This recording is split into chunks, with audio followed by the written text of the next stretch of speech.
Hai, Assalamualaikum warahmatullahi wabarakatuh. Edisi apa yang akan kita bahas malam hari ini?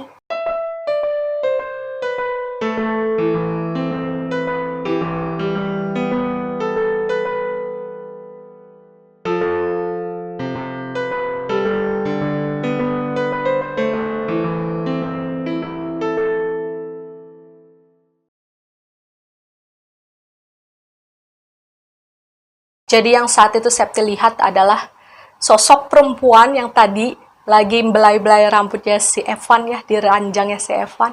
Itu tiba-tiba udah ada di depannya si Septi, wajah mereka saling berhadapan, dan sosok perempuan tersebut senyum ke arah si Septi sambil nunjukin gigi-giginya yang tajam gitu kan. Kayak seolah-olah dia tuh seneng karena udah berhasil menangkap basah si Septi yang tadi berusaha sedang mengintip dia. Septi waktu itu sepintas hanya ngedenger suara yang muncul dari perempuan itu kayak suara anak ayam.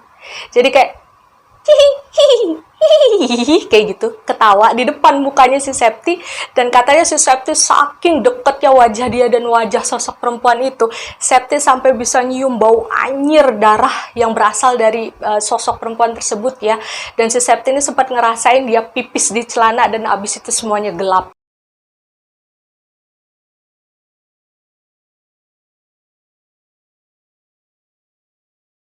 Dan ya rupanya si Septi pingsan guys. Jadi malam itu dia pingsan dan besok paginya bangun-bangun dia sudah melihat ada Om Krishna dan Evan yang merawat dia dari malam saat dia pingsan gitu. Jadi waktu itu si Septi ini ceritalah ke Om Krishna bahwa semalam dia lagi-lagi ngelihat penampakan, ngelihat setan dan segala macem sampai dia pingsan kan. Dan mendengar ceritanya si Septi, mungkin Om Krishna ini ngerasa kasihan ya, maksudnya kok dihantuin terus gitu kan, terlepas dari siapa sosok yang menghantui mereka. Jadi Om Krishna ini ngomong lah ke si Septi, membujuk gitu. Ya udahlah, Septi sama Evan ikut aja sama Bapak, kan Bapak sudah menawarkan sejak awal, daripada kalian terus-terusan tinggal di sini berdua dihantui rasa ketakutan. Ya sekarang ada Om Krishna, cuma nanti kalau Om Krishna udah pulang kalian tinggal berdua di sini gimana? Siapa nanti yang mau bantuin kalau misalkan ada apa-apa? Dan sebenarnya pada saat itu si Septi juga udah mulai kepikiran ya, maksudnya dia sudah mulai berusaha untuk menghilangkan keegoisan lah di dalam dirinya. Meskipun dia masih benci sama bapaknya, cuman dia mau berpikir secara logika aja waktu itu, karena sepertinya memang sudah tidak memungkinkan lagi dia dan Evan tinggal hanya berdua di rumah tersebut. Terlebih nantinya jika Om Krishna sudah pulang kembali ke kampung halamannya Mamah. Jadi waktu itu Om Krishna, si Septi, dan juga si Evan ini memutuskan untuk datang ke rumah Bapak untuk membicarakan hal tersebut. Tapi apa mau dikata, ketika si Om Krishna ini membicarakan hal tersebut kepada Bapak ya, bahwa si Septi dan si Evan ini sudah mempertimbangkan ulang keinginan mereka untuk tinggal bersama Bapak. Itu Bapak yang mungkin awalnya memang menawarkan hal tersebut kepada Septi dan Evan kan waktu itu seperti sudah berubah pikiran gitu. Jadi si Septi ini seperti bisa melihat dari raut wajah Bapak yang kurang senang ketika Om Krishna ini bilang si Septi dan si Evan sudah mau nih dibujuk untuk tinggal sama bapaknya aja. Dan waktu itu di depan si Septi dan juga si Evan ya, Bapak ini bilang ke Om Krishna, aduh maaf deh, saya kayaknya udah gak bisa ngajak anak-anak tinggal sama saya dan si Emma, karena belakangan si Emma juga sudah keberatan kalau misalkan anak-anak ikut dengan saya. Dan Bapak ini bilang ke Om Krishna, kalau tidak keberatan bisa nggak Krishna membawa saja Septi dan Evan ini ikut pulang ke kampung halamannya si Kanti. Jadi si anak-anaknya ini, si bapak ini kepengennya Septi dan Evan itu ikut aja udah sama pamannya sana, tinggal di kampung halamannya Mamah, nggak usah tinggal di sini lagi, karena bapak nggak bisa nampung kalian, sebab istri barunya bapak udah nggak mau lagi gitu tinggal bareng sama anak-anaknya bapak. Intinya seperti itu. Dan jujur pada saat itu ketika si Septi mendengar langsung omongan bapak yang meminta Om Krishna membawa saja Septi dan Evan untuk tinggal bersama keluarga besarnya Mamah di kampung halamannya Mamah gitu ya, itu si Septi sedihnya bukan main loh. Jadi dia kayak ngerasa, oh saya benar-benar dibuang ya sama bapak. Dan waktu itu Om Krishna nggak bisa langsung menyetujui permintaannya bapak dong. Dia kan harus bicara dulu dengan keluarga dia yang ada di kampung halaman. Karena bagaimanapun kan membawa pindah si Septi dan juga Evan dari satu tempat ke tempat yang lain itu kan bukan hal yang mudah. Diperlukan biaya, diperlukan persiapan matang yang nggak main-main. Apalagi si Septi dan juga si Evan kalau harus pindah ya otomatis juga harus pindah sekolah gitu. Jadi pada saat itu si Om Krisna nggak bisa memberikan jawaban langsung kepada bapak bisa atau tidak. Dan menurut Septi waktu itu ya, dia langsung pulang kan sama si Evan. Dia udah nggak mau lama-lama ada di rumah bapaknya. Dia nangis di rumah, dia ditenangin sama Om Krisna. Jadi si Septi ini curhat ke Om Krisna, ya Allah Om, apa segitunya Septi sama Evan ini udah gak disukain Bapak. Apa segitunya Bapak sayang sama istri barunya dibandingin sama Septi sama Evan gitu. Kita ini anak-anaknya Bapak loh gitu. Tapi si Om Krisna ini gak bisa berbuat apa-apa meskipun dia adalah adik dari almarhum mamah. Tapi dia kan gak bisa ikut campur terlalu dalam ya terhadap sebuah keluarga. Dan pada saat itu memang posisinya uyutnya si Septi dari pihak mamah, jadi ibunya si mamah itu memang sudah sangat sepuh, usianya sudah sekitar 80 tahunan. Jadi memang Om Krisna ini banyak yang harus dipertimbangkan nih kalau misalkan pada saat itu memang harus membawa Septi ataupun Evan pindah ke kampung halamannya mamah. Dan hari itu, hari dimana si bapak akhirnya meminta Om Krisna untuk membawa si Septi dan Evan pindah aja ikut sama Om Krisna ke kampung halaman gitu. Bapak itu datang nih ke rumahnya si Septi dan itu tumben-tumbenan. Waktu itu si bapak bilang, ya udah bapak mau nginep dulu sehari di sini, mau nemenin kalian. Dan ternyata Septi baru tahu bahwa tujuan bapak nginep di rumah itu bukan sekedar pengen nemenin doang, tapi rupanya dia lagi berusaha untuk ngebujuk Om Krisna nih, supaya nggak ditolak permintaannya buat ngebawa si Septi sama Evan pergi dari rumah tersebut. Dan menurut Septi ketika bapaknya itu nginep di rumahnya, sesuatu yang sudah tidak pernah bapak lakukan sudah selama berbulan-bulan belakangan, itu si Septi ini nggak bisa tidur. Jadi ketika dia bolak-balik di atas ranjangnya, kok dia nggak ngerasa ngantuk. Ketika ngeliat si Evan juga udah tidur. Akhirnya si Septi ini udahlah nonton TV aja. Barangkali kalau udah nonton TV kan dia bisa ngerasa ngantuk atau capek. Dan waktu itu si Septi, dia bilang udah nggak ngerasain takut atau gimana lagi nih dengan penampakan yang sudah sering ada di rumah dia.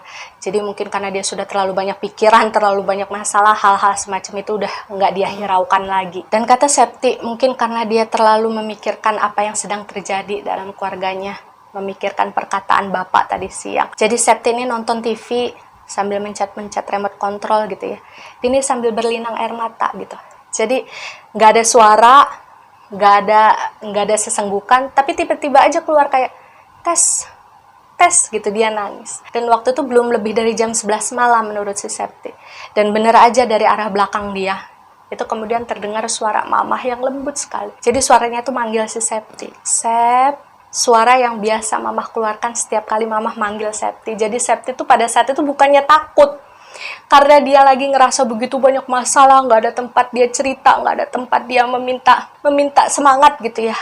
Saat dengar suara mamahnya manggil dia, itu rasa sedih, rasa haru dia tuh kayak membuncah gitu. Jadi dia kayak, mama, Septi kangen ma, Septi sendirian, Septi gak punya siapa-siapa, bapak udah gak sayang lagi sama Septi sama Evan. Jadi dia nangis sejadi-jadinya saat itu.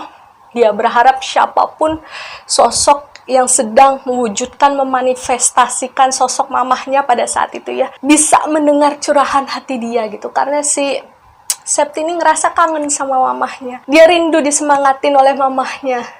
Dia rindu mendapatkan support. Dia rindu mendapatkan pelukan, dekapan dari mamah setiap si Septi ini punya masalah. Jadi waktu itu bukannya takut, si Septi ini justru curhat, dia nangis. Kemudian setelah selesai, si Septi ini mengeluarkan semua unek-uneknya, semua emosinya kepada suara yang memanggil dia pada saat itu. Dia kemudian mendapatkan kembali balasan gitu ya, ucapan dari suara yang sama seperti mamah. Suara tersebut bilang gini, ya sudah yang sabar atuh gelis. Dan pada saat itu si Septi ini kayak disadarkan gitu loh, kayak lah kok dia ngejawab. Jadi si Septi ini kan kayak ngerasa, waduh dia ngejawab, dia ngerespon, berarti dia benar-benar dengerin omongan saya. Dan rasa takut si Septi yang semula hilang gitu ya, karena dia ngerasa sedih pengen curhat sama mamahnya, itu tiba-tiba muncul lagi. Jadi kayak seluruh badannya si Septi ini merinding gitu, kayak seolah-olah ada seseorang yang lagi ada di belakang dia gitu. Jadi waktu itu si Septi langsung bangun dari kursinya, dia mau siap-siap lari nih waktu itu. Tapi ketika dia ini mau lari, si Septi ini ngelihat pintu kamarnya itu dibuka dari dalam nih. Wah, si Evan keluar, pikir si Septi kan. Waktu itu si Septi berpikir mungkin Evan mau ke belakang, mau pipis atau gimana gitu. Jadi si Septi ini ya udah diem di tempat sambil nunggu, ngeliatin si Evan, dia berjalan ke arah belakang. Tapi anehnya pada saat itu yang si Septi lihat ya, si Evan ini jalannya cepet banget, kayak robot gitu. Dan matanya dua-duanya ketutup. Jadi si Evan itu nggak ngeliat jalan. Meskipun begitu, si Evan ini nggak nabrak apa-apa ya. Jalannya lancar gitu aja, kayak dia lagi ngelihat jalan, padahal matanya ketutup.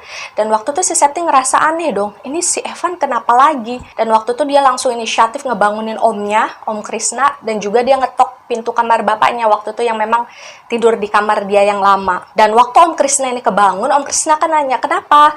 Nah, si Septi ini menjelaskan, itu Om, si Evan jalan ke belakang tapi matanya ketutup. Septi takut ada apa-apa gitu, jadi bantuin Septi temenin ke belakang buat ngeliat kondisinya si Evan.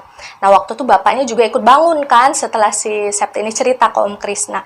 Jadi waktu itu mereka bertiga sama-sama lah nyusulin si Evan yang waktu itu jalannya cepet banget ke arah belakang. Dan ketika si Septi, Om Krishna, dan juga bapak itu sama-sama sudah sampai di belakang tempat di mana si Evan ini kemudian berhenti, mereka melihat si Evan ini kemudian duduk nih di bawah salah satu pohon besar yang memang tumbuh di halaman belakang rumahnya si Septi. Waktu itu si Evan ini kondisinya masih memejamkan mata ya, jadi kayak orang ngigo gitu loh. Dia ngigo, ketawa-ketawa gitu sambil duduk di bawah pohon tersebut, tapi waktu dia ngigo, itu dia nyebutin nama mamah. Jadi kayak seolah-olah, iya mah, Evan juga mau ikut sama mama gitu. Dan hal tersebutlah yang kemudian membuat si Septi ini kayak langsung kaget kan. Dia takut si Evan ini kenapa-napa. Jadi waktu itu dia langsung lari ke arah Evan, berusaha untuk membangunkan adiknya. Dan ketika si Septi ini berusaha untuk menyadarkan si Evan, dia manggil-manggil nama adiknya gitu ya, supaya bangun, supaya sadar. Anehnya badan si Evan yang pada saat itu berusaha dipegangin sama Om Krishna dan juga bapak, itu kayak kaku, jadi kayak kayu gitu loh. Dan tiba-tiba aja badan dia tuh beratnya bukan main. Bahkan Om Krishna sama bapak itu nggak bisa ngangkat dia. Karena waktu itu kan mereka bermaksud ingin membawa si Evan ini masuk ke dalam kamar. Tapi waktu itu nggak bisa karena badannya terlalu berat. Dan si Evan ini ngamuk waktu dievakuasi oleh Om Krishna dan bapak. Dia ngamuk, cuman waktu itu pandangannya langsung tertuju ke arah bapak. Dan si bapak ini langsung dipukulin sama si Evan. Ditinju, ditonjok gitu, ditendang perutnya. Septi pasti kaget dong dengan perbuatan yang dilakukan oleh si Evan. Karena Evan ini bukan tipe anak yang melawan seperti itu ya. Semarah-marahnya dia ke bapak, dia nggak akan pernah berani untuk melakukan hal seperti itu ke bapak. Terlebih lagi ketika si Evan ini menyerang bapak, mukulin bapak, nendangin bapak, itu memang si Evan ini kondisinya masih dengan mata yang tertutup. Kedua-duanya. Jadi si Septi bisa memastikan bahwa Evan gak sadar pada saat melakukan hal tersebut. Dan meskipun Om Krishna ini berusaha untuk misahin badan si Evan dari si bapak yang waktu itu udah terkapar di tanah, udah gak berdaya karena dipukulin sama si Evan yang tiba-tiba tenaganya berkali-kali lipat. Gak tahu kenapa si Septi ini kayak kepikiran aja gitu, kayak nyebut gitu. Mamah, kalau ini mamah, tolong lepasin Evan, kasihan Evan. Udah mah, kasihan Evan, maafin bapak. Dan waktu itu ketika si Septi ini selesai ngomong kayak gitu ya, dia berbisik di dalam hatinya. Gak tahu kenapa dia ngerasa pelan-pelan si Evan ini kayak lemes, kayak lepas aja gitu apa yang mempengaruhi dirinya. Dan lama-kelamaan si Evan ini jatuh lah, kayak keduduk gitu di atas tanah. Jadi kayak bruk. Dan lucunya ketika si Evan ini kemudian terjatuh gitu ya di atas tanah, dia udah lemes, dia udah nggak dibawa pengaruh sesuatu yang mengendalikan dia waktu itu. Si Evan ini bangunnya ya nyantai aja gitu, kayak ngerasa kayak bangun dari tidur biasa aja. Jadi ketika dia membuka mata, dia ngelihat ada Om Krishna, ada bapak, ada Septi, dia cuma nanya, kok Evan ada di sini? Padahal waktu itu posisinya Om Krishna ini udah ngos-ngosan ya karena kecapean, tadi sempat misahin si Evan dan juga bapak, sementara si bapak ini masih meringkuk kesakitan waktu tuh megangin perutnya yang katanya ditendang sama si Evan waktu dia nggak sadar. Dan Evan pun bercerita bahwasanya malam itu dia sama sekali nggak tahu kalau dia bangun dari tidurnya, kemudian jalan sambil memejamkan mata ke halaman belakang. Dia juga nggak sadar kalau dia dipanggil-panggilin sama si Septi. Bahkan dia juga nggak sadar kalau dia sudah memukuli bapaknya. Jadi menurut si Evan waktu itu, dia cuma lagi tidur, kemudian dia mimpi, dia ketemu mamah. Jadi perasaannya si Evan pada saat itu di dalam mimpinya, mamah ini ngajak Evan pergi. Dan waktu itu si Evan setuju karena si Evan ini memang kangen gitu sama mamahnya. Evan ini dibawa oleh mamahnya ke sebuah padang rumput gitu. Nah, setelah sampai di atas sebuah tebing, si mamahnya ini mengajak Evan untuk lompat katanya. Dan pertama-tama yang melompat adalah mamah. Jadi si mamah itu lompatlah dari atas tebing tersebut. Kemudian si Evan ini ngelihat si mamah ini kayak melayang seperti burung gitu, melayang di atas tebing tersebut, nggak jatuh ke bawah jurang tersebut. Dan waktu itu ketika melayang-layang itu, si mamahnya ini bilang ke Evan, ayo sekarang giliran Evan yang lompat. Tapi waktu itu si Evan ini ragu nih, karena dia kayak masih sadar bahwa oh enggak, saya nggak bisa lompat, saya nggak mungkin bisa terbang seperti mamah gitu, karena saya ini masih hidup. Dan waktu itu ketika si Evan ini masih berada di ambang keraguan tersebut, dia kemudian mendengar nih suara si Septi memanggil dia dan merasa ada seseorang yang narik badan dia dari belakang. Dan pada saat itulah si Evan ini akhirnya bangun dan menemukan diri dia lagi ada di halaman belakang bersama Septi, Om Krishna, dan juga Bapak. Dan jujur setelah mendengar cerita dari Evan, ketakutan dan kecemasan yang ada di dalam diri si Septi ini semakin menjadi-jadi ya. Dia semakin takut bahwa apapun penampakan yang pada saat itu ada di dalam rumahnya, itu bisa membahayakan diri Evan. Karena belakangan yang lebih sering diajak untuk ikut itu adalah Evan. Yang sering didekati itu adalah Evan. Kalau si Septi ini kayaknya cuma kebagian hal-hal yang menakutkannya doang gitu. Jadi si Septi ini bicaralah dengan Om Krishna. Dia cerita bahwasanya dulu ketika mamah sakit, Septi ini pernah mendapatkan bantuan dari salah seorang ustadz, namanya Ustadz Arif. Dan sepertinya pada saat itu juga si Septi ini kepengen menemui Ustadz Arif lagi untuk menanyakan apa yang sebenarnya terjadi di rumah tersebut dan terhadap diri Evan. Dan pada saat itu Om Krishna tentu saja setuju dengan niatan si Septi yang ingin bertemu lagi dengan Pak Ustadz Arif ya. Siapa tahu Pak Ustadz Arif memang bisa membantu permasalahan mereka di rumah tersebut. Dan memang ketika Om Krishna ini menemani si Septi untuk datang menemui Ustadz Arif, meminta bantuan beliau, Ustadz Arif ini kebetulan sedang memiliki waktu dan mengatakan bahwa dia bisa membantu si Septi dan juga keluarganya pada saat itu. Dan keesokan harinya ketika Pak Ustadz ini datang ke rumahnya si Septi, posisinya Bapak ini memang belum pulang ke rumahnya, ke rumah dia dengan istri barunya ya. Karena memang si Bapak ini mengeluh perutnya masih sakit, bekas ditendang sama si Evan tadi malam. Jadi kalau menurut Bapak dia menggambarkan rasanya itu perutnya tuh kayak dibakar gitu loh, bekas tendangannya si Evan. Jadi pada saat datang Pak Ustadz ini lebih dahulu melihat keadaan Bapak nih waktu itu di dalam kamar. Dan ketika Pak Ustadz melihat keadaan Bapak pada saat itu ya, Pak Ustadz ini nggak terlalu banyak bicara. Dia hanya mengobati Bapak sebentar sambil membacakan doa dan memberikan air yang sudah dia doa-doakan kepada Bapak. Dan pada saat itu Pak Ustadz hanya berpesan kepada Bapak supaya bisa kembali lagi ke jalan Allah Subhanahu wa Ta'ala, supaya bisa mendekatkan diri lagi kepada Tuhan, karena pada dasarnya kita sebagai manusia nggak akan pernah tahu kapan waktu kita dipanggil untuk kembali menghadap Tuhan. Dan Pak Ustadz juga berpesan kepada Bapak bahwasanya segala sesuatu yang terjadi pada diri kita di dunia ini adalah sesuatu yang akan kita tuai dari apa yang kita tanam sebelumnya. Dan meskipun si Septi ini sendiri juga tidak tahu ya apa maksud dari perkataan Pak Ustadz, kenapa dia bicara seperti itu kepada Bapak. Cuman yang jelas Septi pada saat itu ikut merasa merinding ketika Pak Ustadz ini menyampaikan hal tersebut kepada Bapak secara langsung. Dan setelah selesai mengecek kondisi Bapak, Pak Ustadz pun beralihlah ke Evan. Jadi waktu itu si Pak Ustadz mengajak Evan ini bicara dari hati ke hati gitu. Dan setelah selesai bicara dengan Evan, akhirnya Pak Ustadz ini meminta izin kepada Septi untuk keliling sebentar di dalam rumahnya si Septi gitu ya. Dan pada saat itu Septi juga Om Krishna ya sudah mengizinkan, dan mereka hanya bisa menunggu Pak Ustadz ini selesai dengan urusannya waktu itu. Dan ketika Pak Ustadz ini selesai melakukan sesuatu yang si Septi juga tidak tahu apa ya, dia selesai berkeliling rumah, kemudian mengajak Septi, Evan, dan juga Om Krishna bicara waktu itu. Pak Ustadz ini mencoba menjelaskan kepada mereka dengan bahasa yang mudah dimengerti oleh mereka gitu kan. Dan Pak Ustadz ini bilang bahwasanya ketika Mamah pergi, memang hal yang paling Mamah beratkan dalam kehidupannya adalah Evan. Ya mungkin karena posisi Evan adalah anak bungsu ya. Jadi Mamah ini sangat berat meninggalkan Evan pada saat itu. Meskipun sebenarnya Mamah juga sangat menyayangi Septi dan mempercayai bahwa Septi adalah anak yang bisa dipercaya untuk menjaga si Evan nantinya, sekalipun Mamah sudah tidak ada. Dan Pak Ustadz juga menjelaskan bahwa selama ini yang mengganggu si Septi maupun Evan di rumah tersebut bukanlah sosok Mamah yang asli, melainkan sosok jin yang memang menyerupai Mamah wujudnya. Dan sosok jin tersebut melakukan hal tersebut bukan karena tanpa alasan. melainkan memang karena suruhan seseorang yang menginginkan Septi dan juga Evan ini merasa ketakutan di rumah itu dan pada akhirnya memutuskan untuk pergi. Jadi memang tujuan awalnya adalah sosok yang mengirim jin tadi yang menakut-nakuti si Septi dan si Evan gitu ya.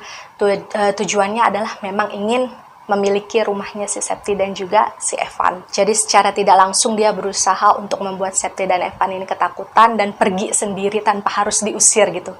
Jadi pergi dengan cara halus lah. Dan pada saat itu nggak tahu kenapa pikirannya si Septi ini hanya langsung tertuju kepada Mbak Emma. Yang nggak nuduh sih, cuman nggak tahu kenapa kok kayaknya semua dot-dot yang ada itu nyambungnya ke arah Mbak Emma.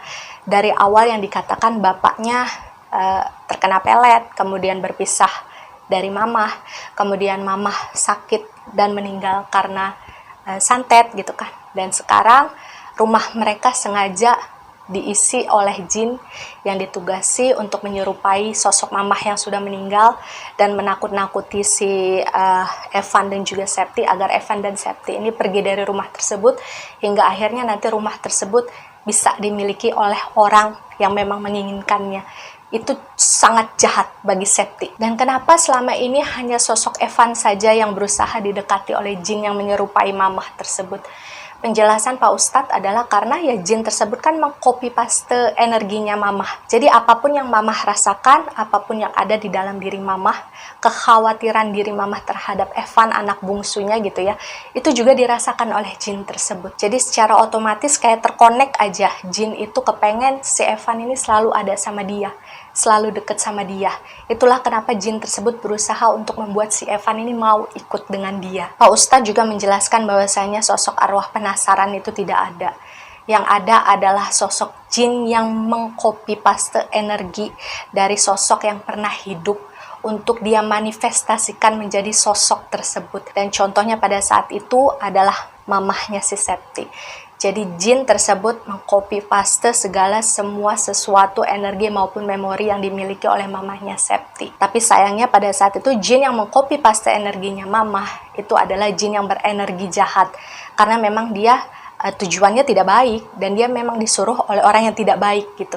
Jadi energinya itu negatif. Dan di akhir kalimatnya Pak Ustadz ini menyarankan saja kepada Septi, Evan dan juga Om Krishna, sudah kalian pindah saja dari rumah ini.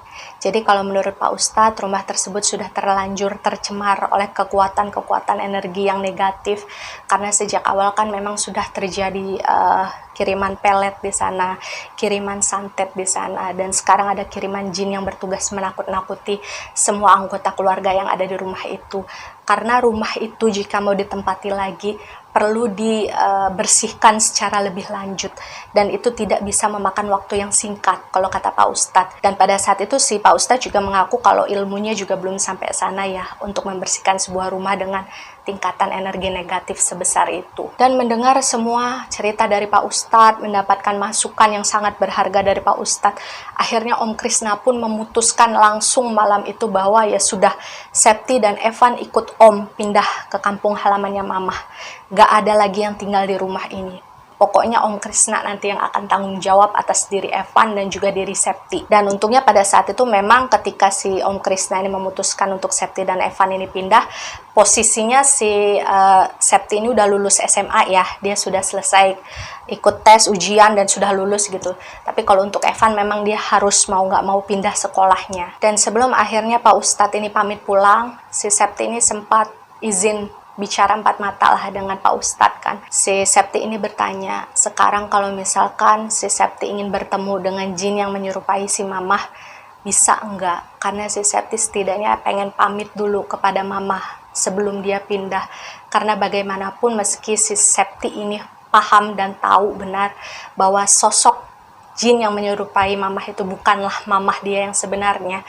Tapi karena dia tadi dengar Pak Ustadz bilang apapun yang di-copy paste oleh jin tersebut dari sosok energi yang pernah hidup, itu dia bisa ikut merasakan apa yang dirasakan oleh energi yang memiliki kehidupan tersebut gitu ya. Otomatis kan si Septi ini ngerasa setidaknya mamahnya nanti akan bisa merasakan kalau Septi ini pamit gitu. Jadi si Septi ini pengen bicara dulu kepada mamah gitu. Dia pengen pamitan secara resmi gitu sama mamah bahwa akhirnya dia dan Evan harus pindah dari rumah tersebut demi kenyamanan bersama. Meskipun si Septi ini sadar sepenuhnya ya bahwa ketika dia mengambil keputusan untuk pindah dari rumah itu, ikut pamannya ke kampung halamannya mamah, otomatis tujuan dari orang yang memang menginginkan rumah tersebut kosong, mengusir si Septi dan Evan secara halus dari rumah tersebut, pasti akan merasa menang gitu. Tapi si Septi udah gak peduli dengan hal tersebut. Dia percaya bahwa apapun sesuatu yang kamu lakukan baik, maka akan mendapatkan balasan baik. Tapi jika kamu melakukan hal buruk, maka kamu akan mendapatkan balasan yang buruk. Jadi benar-benar si Septi ini sudah menyerahkan segala sesuatunya kepada Allah Subhanahu wa Ta'ala. Dan sebelumnya juga Pak Ustadz sudah bertanya berkali-kali kepada si Septi ya, bahwa apa kamu yakin pengen bicara dengan sosok yang menyerupai mamah itu? Karena memang menurut Pak Ustadz sendiri nggak bisa menebak akan seperti apa sosok jin tersebut memanifestasikan dirinya ketika muncul di hadapannya si Septi ketika dia bicara. Cuman waktu itu si Septi sudah yakin, dia sudah mempersiapkan hatinya, karena yang pada saat itu dia tanamkan di dalam kepalanya adalah dia ingin bicara dengan sosok mamah dalam bentuk apapun itu. Jadi setelah mendapatkan keyakinan dari diri si Septi, Pak Ustadz pun membawa si Septi ini ke arah halaman belakang. Jadi waktu itu mereka berdua berdiri di depan sebuah pohon, tempat di mana waktu itu si Evan pernah berjalan sambil tidur, kemudian duduk di bawah yang ngamuk nendangin bapaknya itu ya. Nah, mereka berdua berdiri di depan pohon tersebut. Jadi kalau kata Pak Ustadz, saat itu ya, sosok jin yang menyerupai mamah itu sedang duduk di salah satu ranting pohon sambil menguncang-uncangkan kakinya gitu. Dan pada saat itu mereka sedang diliatin sama sosok tersebut dari atas pohon itu. Waktu itu Pak Ustadz bilang bahwa dia nggak bisa memaksakan siapapun untuk bisa melihat hal-hal goib, termasuk salah satunya si Septi. Karena kemampuan untuk melihat hal-hal goib itu sudah menjadi hak prerogatif ya si Allah lah untuk memilih siapa yang bisa, siapa yang tidak. Jadi Pak Ustadz itu nggak bisa memaksakan seseorang yang pada dasarnya nggak bisa melihat, jadi tiba-tiba melihat. Jadi waktu itu Pak Ustadz hanya menyuruh si Septi ini untuk memejamkan mata, untuk fokus, jangan dilawan. Jika dia mendapatkan sebuah bayangan, ikuti, jangan dilawan gitu intinya. Dan benar saja menurut Septi ketika dia berusaha untuk fokus sambil memejamkan mata ya, dia seperti mendapat intuisi, seperti melihat di dalam matanya terpejam itu ada sosok seperti asap putih ya, tebal, tapi dia belum membentuk apapun ya, jadi masih kayak asap aja gitu siluetnya. Itu seperti melayang dari atas ranting di pohon tadi, itu melayang turun, kemudian berdiri persis beberapa meter di depannya si Septi. Dan ketika sosok dari bayangan asap putih tadi ada di depannya si Septi, sambil menahan sedih, si Septi ini bilang, "Mah, besok Septi sama Evan mau ikut sama Om Krisna pindah ke rumahnya Uyut. Mama gak usah khawatir, Septi pasti akan ngejagain Evan. Dan Mama juga gak usah khawatir, Septi yakin Uyut sama Om Krisna juga pasti bisa jagain Septi dan Evan. Jadi Mama bisa tenang, Mama nggak perlu mikirin apa-apa." Dan perlahan tapi pasti ketika si Septi mulai menyelesaikan kalimatnya ya, sosok bayangan yang seperti asap tadi itu perlahan membuat siluet, membentuk sebuah pocong, tapi wajahnya itu wajahnya Mamah. Si Septi yakin itu wajah Mamah karena Septi ingat benar bagaimana wajah Mamah ketika terakhir kali Mamah dikafankan. Dan itulah yang terlihat, wajahnya damai, wajahnya tenang, dan sama sekali tidak terlihat menakutkan. Jadi meskipun si Septi ini sempat ngerasa kaget ketika melihat siluet itu tiba-tiba membentuk sebuah figur pocongan dengan wajah Mamah ya, tapi si Septi ini merasakan Pak Ustadz seperti menopang punggungnya si Septi, seperti memberikan kekuatan. Si Septi ini kembali bicaralah kepada mamahnya, dan dia berusaha untuk meyakinkan dirinya bahwa yang di depan itu Mamah. Septi nggak usah takut, Septi nggak usah gugup. Pokoknya sampein aja apa yang mau Septi sampaikan saat itu kepada Mamah. Dan waktu itu si Septi ini ngomong lagi ke mamahnya. Jadi seolah-olah mamahnya itu lagi natep matanya si Septi gitu loh. Jadi kayak mereka tuh saling bicara dalam dimensi yang berbeda. Septi bilang, Mama maafin Bapak ya. Mama harus ikhlasin apa yang sudah Bapak lakukan.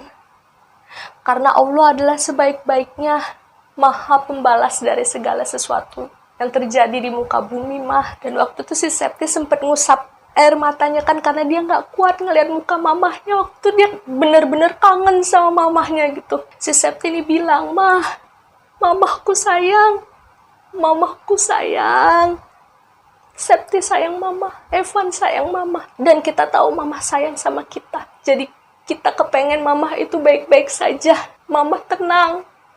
Insya Allah doa dari Septi dan juga Evan gak akan pernah berhenti mengalir untuk mama. Dan waktu itu karena udah gak sanggup lagi dengan rasa sedih yang si Septi rasakannya, dadanya tuh kayak nyesek gitu. Dia harus ngomong dengan mamahnya yang udah gak ada gitu, memendam rasa rindu yang sekian lama setelah kehilangan mama. Si Septi ini jatuh lah, dia udah gak kuat kan, dia nangis terseduh-seduh, dia sesenggukan gitu. Ada Pak Ustadz di belakangnya sambil manggilin mamanya, mama gitu kan. Dan waktu itu secara nggak sengaja si Septi ini yang posisinya sudah membuka mata ya, dia ngelihat bayangan siluet mama yang dalam bentuk pocongan itu masih ada di depan dia. Jadi dia sempat ngelihat mamahnya itu sebelum menghilang, mamahnya itu cuma ngangguk terus senyum. Jadi rasanya itu seperti nggak bisa digambarkan dengan kata-kata. Waktu itu mungkin saking sedihnya si Septi ini sampai memukul dadanya berkali-kali gitu, karena dia ngerasa sesek dengan kesedihan dia gitu. Dan Pak Ustadz ini berusaha untuk menenangkan si Septi kan, dia membantu si Septi ini untuk berdiri lagi. Dan waktu itu si Septi ingat sekali pesan Pak Ustadz terhadap diri dia tentang mama, bahwasanya Septi sama Evan sekarang udah gak perlu mengkhawatirkan mamah lagi. Mamah sudah menjadi urusannya Allah, dan biarkanlah mama berproses sesuai dengan amalannya selama dia hidup. Jadi pesan itu benar-benar Septi ingat sampai sekarang.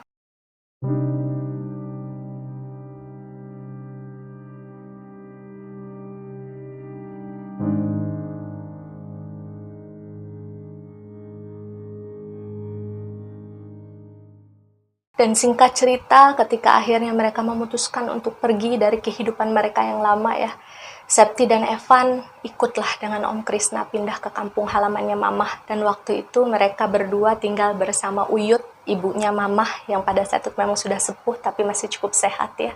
Karena memang waktu itu Om Krisna ini menjadi salah satu anak yang bertanggung jawab terhadap kehidupan sehari-harinya si Uyut. Karena memang dari semua anaknya Uyut, yang jumlahnya kalau nggak salah ada 4 ya, kalau kata si Septi, itu cuma Om Krisna yang pada saat itu belum menikah. Jadi memang si Uyut ini tinggalnya sama Om Krisna gitu. Jadi memang kehidupannya si Uyut ini ditanggung lah sama Om Krisna. Dan memang untuk membantu kehidupan sehari-hari gitu kan, karena si Septi ini kan ngerasa nggak enak ya kalau misalkan harus membebankan Om Krisna gitu untuk makan, mungkin untuk sehari-harinya mereka lah, apalagi pada saat itu si Evan kan masih sekolah. Jadi setelah lulus sekolah, si Septi ini memutuskan untuk ikut kerja sama Om Krisna nih di salah satu pabrik rumahan yang bikin-bikin kerupuk itu. Dan kata si Septi gajinya lumayan sebenarnya. Dan dari sanalah dia bisa membantu perekonomian keluarga Om Krisna. Dan satu hal yang membuat si Septi ini merasa bangga adalah setelah akhirnya bertahun-tahun berlalu, kemudian si Evan ini lulus dari SMA. Karena dia pintar, dia berprestasi, dia akhirnya mendapatkan beasiswa untuk melanjutkan kuliah di kota yang sama. Jadi si Evan ini bisa meraih pendidikan yang lebih tinggi tanpa mengeluarkan biaya sepeser pun dari kakaknya ataupun dari Om Krisna. Dan semenjak pindah ke kampung halamannya Mamah bersama Uyut dan Om Krisna, jujur Septi ataupun Evan tidak pernah mencari tahu lagi bagaimana kelanjutan kabar dari Bapak maupun Mbak Emma ya. Karena menurut Septi dia sudah ingin menutup lembaran baru kehidupannya yang lama dan ingin memulai semuanya dengan lembaran yang baru. Dan kalau ditanya apakah si Septi dan Evan sudah memaafkan tindakan perilaku Bapak terhadap Mamah maupun terhadap mereka waktu itu, si Septi ini cuma bilang bahwa memaafkan Bapak dan memaafkan Mbak Emma itu sama sulitnya seperti mengharapkan Mamah bisa kembali hidup dan sehat lagi seperti dahulu. Jadi memang setidak mungkin itu gitu. Sesulit itu bagi Septi untuk bisa memaafkan Bapak dan juga Mbak Emma. Dan meskipun hingga saat ini si Septi ini masih belum tahu ya siapa sosok di balik pengirim pelet, santet maupun teror mistis berupa jin yang sengaja didatangkan untuk menakut-nakuti si Septi dan juga Evan di rumahnya, si Septi ini nggak mau tahu lagi. Maksudnya sudahlah, biarkan itu menjadi hal negatif yang orang tersebut lakukan, dan suatu saat Septi percaya bahwa orang tersebut akan mendapatkan balasan yang setimpal. Si Septi ini hanya mempercayakan kehidupannya sekarang kepada sang pemilik hidup, bahwasanya sekarang dia sudah hidup tenang bersama adiknya, bersama Uyut, dan juga bersama Om Krisna. Septi juga bilang semenjak dia pindah ke kampung halamannya mamahnya, menjadi sosok orang yang baru, menjadi sosok yang lebih mandiri, tumbuh menjadi seorang wanita yang beranjak dewasa, dia sudah tidak pernah lagi diperlihatkan penampakan-penampakan yang menakutkan lah gitu. Cuma sesekali memang ketika dia ngerasa kangen sama mama, dia bengong gitu. Dia ngerasa beberapa kali dia seperti dipanggil dengan suara yang mirip mama. Panggilannya persis seperti yang sering mama lakukan ketika beliau masih hidup. Hanya sekedar panggilan, Sep. Dan menurut Septi awalnya si Septi ini kan ngerasa takut ya sama panggilan itu. Tapi ketika dia semakin dewasa, ketika dia sudah mengerti dengan kehidupan ini gitu, suara panggilan yang awalnya sangat si Septi takuti justru menjadi suara panggilan yang sangat Septi rindukan setiap waktu.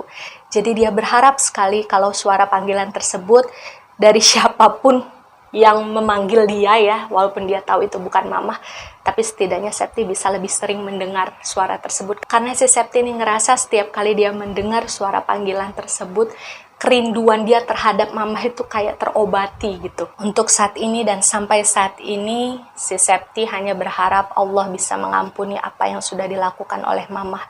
Karena Septi sadar bahwa mama sudah melakukan sesuatu yang sangat dibenci oleh Allah, yaitu mengakhiri hidup ya.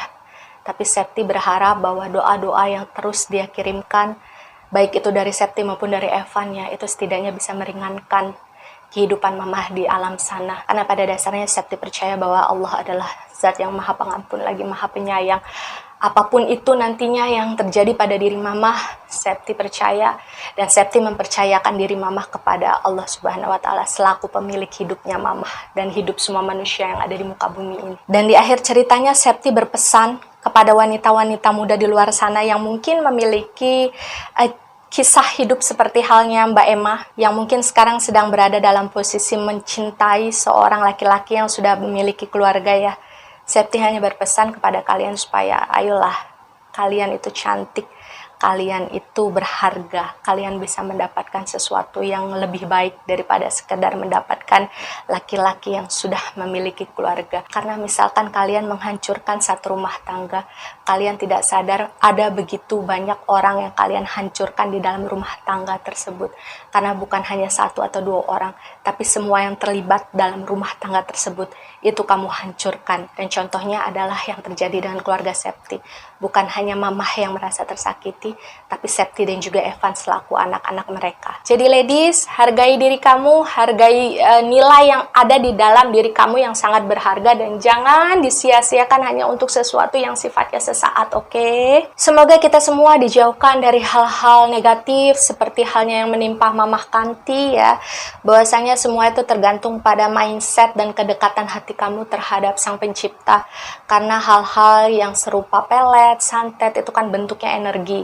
Kalau misalkan kamu memiliki mindset yang positif, kemudian memiliki kedekatan hati dengan Tuhan Yang Maha Esa, dan memelihara hubungan tersebut dengan baik, insya Allah energi-energi jahat seperti itu tidak akan bisa masuk ke dalam diri kalian. Ingat baik-baik bahwa Allah Subhanahu wa Ta'ala adalah sebaik-baiknya zat maha pemilik rencana. Kembalikan apapun yang terjadi pada diri kamu kepada Sang Pemilik hidup. Dan ya, inilah akhir dari kisah series Rekam Misteri Mamahku Sayang. Semoga ada pelajaran positif yang bisa kalian ambil dari ceritanya si Septi ya. Kita juga jangan lupa mengirimkan doa kepada Mamah Kanti. Kemudian semoga juga Septi dan juga Evan bisa memiliki kehidupan yang lebih baik sekarang. Terima kasih juga kepada Septi yang sudah mau berbagi cerita kepada kami semua. Semoga kami selalu bahagia dan selalu dilindungi oleh Allah Subhanahu wa Ta'ala. Ya, percaya atau tidak itu adalah hak kalian sebagai penonton setia. Jika kalian percaya dengan apa yang kami ceritakan, maka jadikan sebagai pengalaman. Jika kalian tidak percaya dengan apa yang kami ceritakan, maka cukup jadikan sebagai dongeng malam biasa.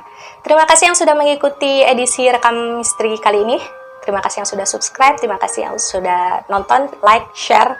Jangan lupa dibagikan ke teman-teman supaya teman-teman kalian bisa ikut menonton video ini. Sampai jumpa di video selanjutnya. Wassalamualaikum warahmatullahi wabarakatuh.